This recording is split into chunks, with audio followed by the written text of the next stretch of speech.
The mission at Everside is personal to me because I grew up modestly in rural Ohio. My grandfather was a bricklayer and active part of the local bricklayer union, and it became apparent to me that many of these individuals didn't have great access to health care. I grew up with a dad who was a tough guy. He didn't go to the doctor. He didn't think it was right to take the time off of work. He didn't want to pay those expensive doctor bills. And unfortunately, that cost him years off of his life. By the time he realized just how sick he was and went through an emergent care situation, he only had a few months left to live. I have 3 beautiful daughters, and one of them, when she was 5 years old, was diagnosed with a genetic disorder.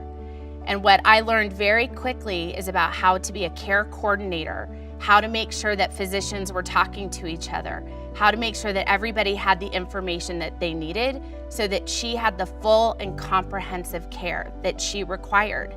I have to say it's when I first really understood what it meant to say that healthcare wasn't working. My son was diagnosed with a heart condition at age 3, and what we thought was initially just a heart murmur and something that was very minor quickly turned into a much broader diagnosis.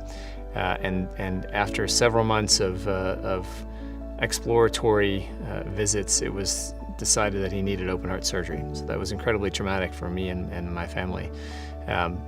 But we were able to get him really the best quality care because of some of the connections that we had. But along the way, we encountered many individuals who didn't have that access to care. When I look at the work that Everside's doing, and I think about the patients that we're serving, I see my dad. Healthcare shouldn't be for those who are connected and privileged.